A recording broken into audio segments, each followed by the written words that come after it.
Hi, guys. So it's Mrs. Moore here. I am going to go ahead and give you a quick little lesson on satire. The reason for doing this is it is possible that there could be a satirical piece on the AP test. There has been in the past. It would be awful of College Board to do that to you.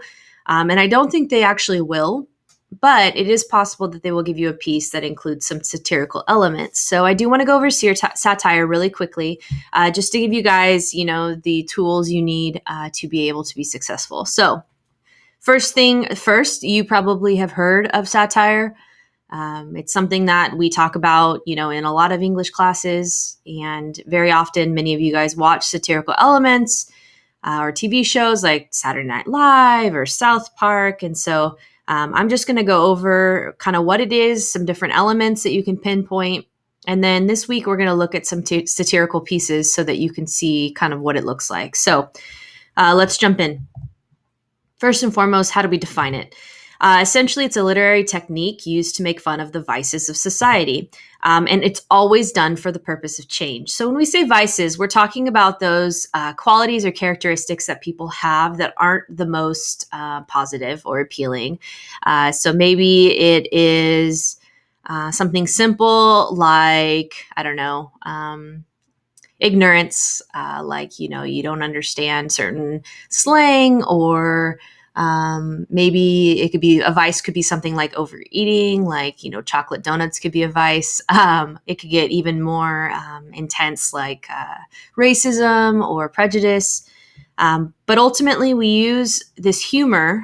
We make fun of those vices in society in order to purport change, because it's easier for us to accept the vices and people commenting on them if we know that it's done in a humorous or satirical way, because it doesn't hit as hard. So some elements of satire. Oftentimes when we see a piece, even if it's not purely a satirical piece, there'll be elements of satire that exist. So we're going to go over some of those. Elements like irony. We've heard this word before. There's 3 different main types: verbal, dramatic, and situational. Hyperbole. Many of you guys use this when we were talking about the John Down letter. So this is just over-exaggeration to ultimately make a point. Understatement. This is where you present something as being smaller or less important or less worse than it actually is. It's the opposite of overstatement. Ridicule. This is when the subjection of someone or something to contemptuous and dismissive language or behavior. So when you ridicule someone, you're making fun, pointing at them, and using it's more of like a dark and rude approach to criticizing. Parody. Many of you guys have seen parodies. This is an imitation or a style of a particular writer, artist, genre, and ultimately it has deliberate exaggeration. So if any of you guys know who Weird Al Yankovic is, which just definitely dated me, that was my first concert, by the way. He takes popular songs and he puts an element of parody on it. Now, what makes satire satire? Social commentary. Ultimately, satire becomes satire because when the writer ridicules or pokes fun at certain aspects of society that he or she finds repugnant or that they don't like, in hopes of changing it, they're hoping that individuals in society start talking about whatever the satirical elements are. And so by generating that conversation, conversation leads to thinking at certain times leads to change. And so satire becomes satire because of the social commentary surrounding whatever the piece is. Often targets for change with satire are vanity. So people think they're, more beautiful than they are. We have that kind of culture of Instagram influencers, and those people are beautiful, but they're very into themselves. Vanity is is the same word as vain. Hypocrisy. So people saying or doing one thing, and then kind of, doing the opposite. Religion. Oftentimes, religion can be swung on that pendulum, being taken too far. And so people sometimes use satire to kind of promote change within religion. Bigotry, human vices, sentimentality, greed, celebrity worship, materialism, hubris, which is another word for pride. Education, government. Government's a big one. Government, a lot of like political cartoons will come out to kind of show that the government's not doing what they're supposed to do. Snobbery, foolishness, cruelty, insensitivity, laziness. And those are just a few. Anytime you see anything made fun of, for a promotion of change, you can probably assume it's satire. Now, there are two types of satire, so understand that. There's the Juvenalian and the Horatian. We're not going to go into detail over those much today, but there are two types. One is more lighthearted, the other is a little more vicious. So now that you know elements of satire, we've talked over those common elements of satire, we have to ask ourselves, what do we think makes satire effective? Like, why would writers use satire instead of just criticizing the person, group, or institution directly? Making like a comment directed at those people. And honestly, I kind of mentioned this in the beginning. That reason is because we use laughter as a weapon, right? When people can laugh about something, more often than not, it's received kind of in a lighter humor, and that allows people to get less upset. A satirist also mixes criticism with humor. Never does satire include like lack of humor. And sometimes the humor is dark because there are varying levels of humor, but humor allows the message to be kind of delivered in a more soft tone. It very rarely stoops to insults or abusive language. So rather than like calling people out with insults or abusive language, they're going to use this humor to make sure that people receive it. Oftentimes, satirists try to get people to think critically about the issue being discussed, and they also try to inspire people to improve or reform the situation. So, what are some forms of satire? Drama. We see that oftentimes. And so when I say drama, I mean plays. So Tartuffe, Moliere's Tartuffe, or Wilde's Importance of Being Earnest. If you are into reading satire, I would encourage you to check both of those out. They're pretty good.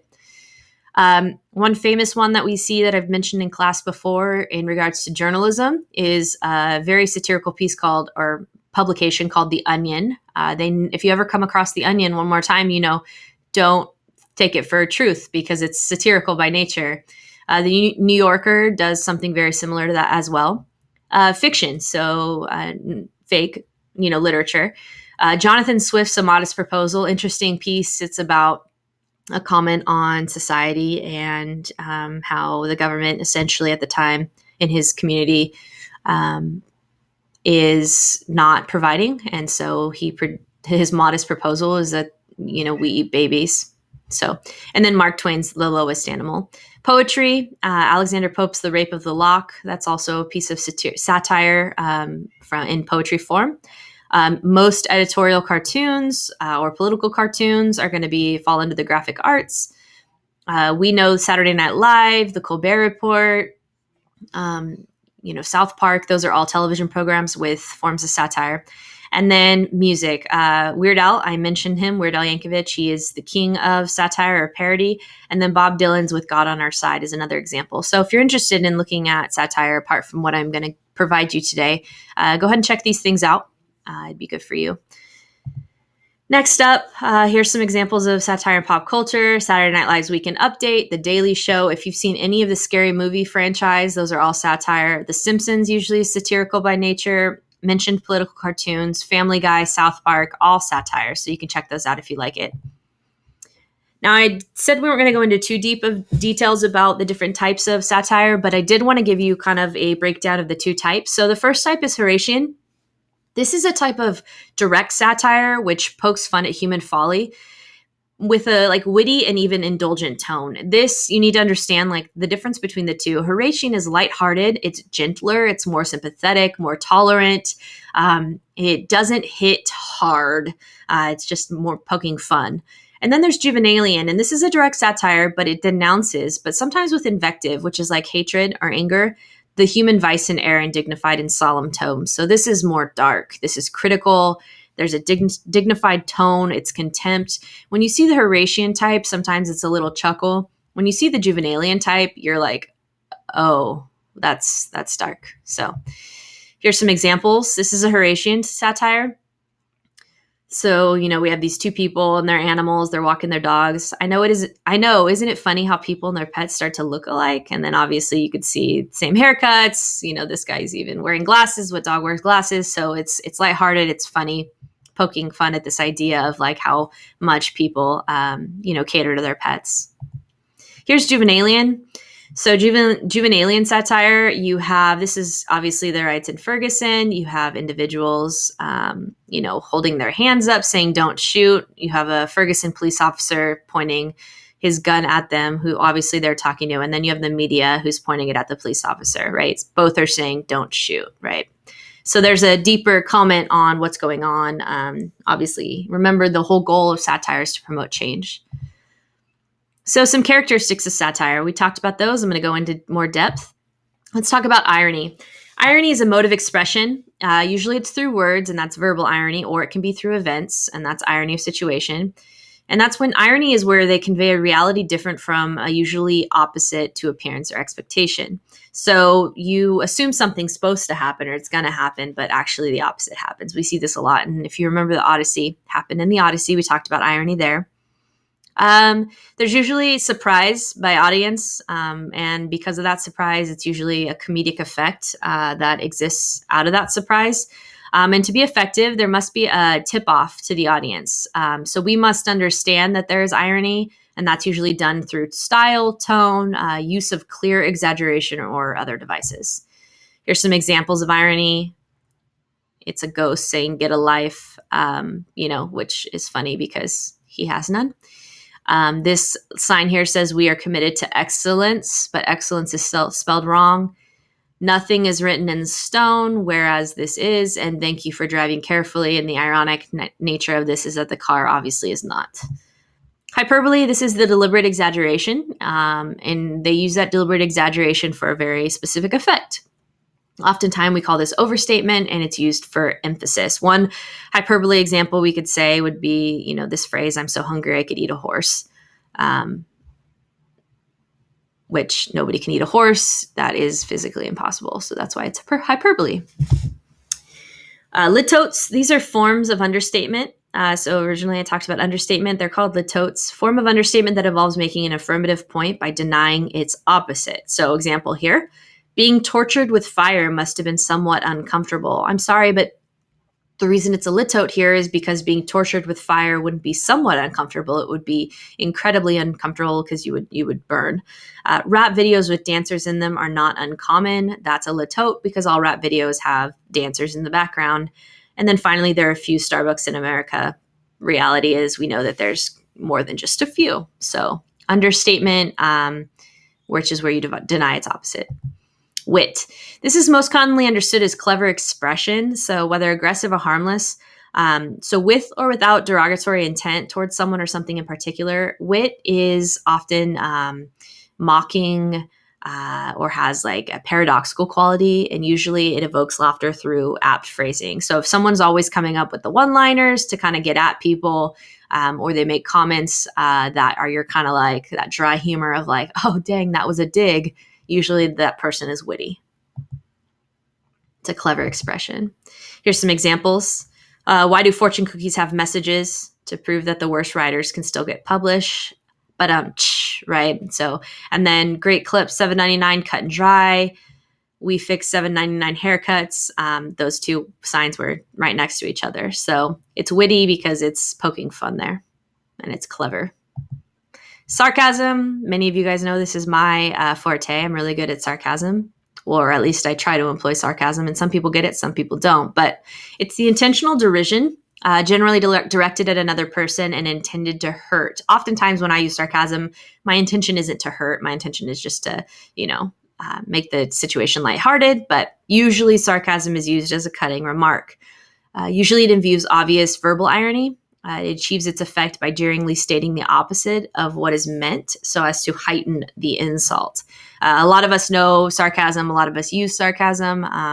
And here are some examples. Congratulations. So it says sarcasm. Oops. Sarcasm and stupidity meet at the elevator. Congratulations. So you broke the code. If you press the elevator button 3 times after it's already been pressed, it goes into hurry mode. And he's like, really? So that's sarcasm because obviously she doesn't mean that. She's trying to poke fun at the fact that like he keeps pressing the elevator and it's kind of a futile attempt. Nothing's going to change. And then we have this, please do not unplug the coffee maker. And then a new sign, please do not use whimsical fonts. So it's poking fun at like, this idea of like, you're being extra. Let's make fun of you. Ridicule.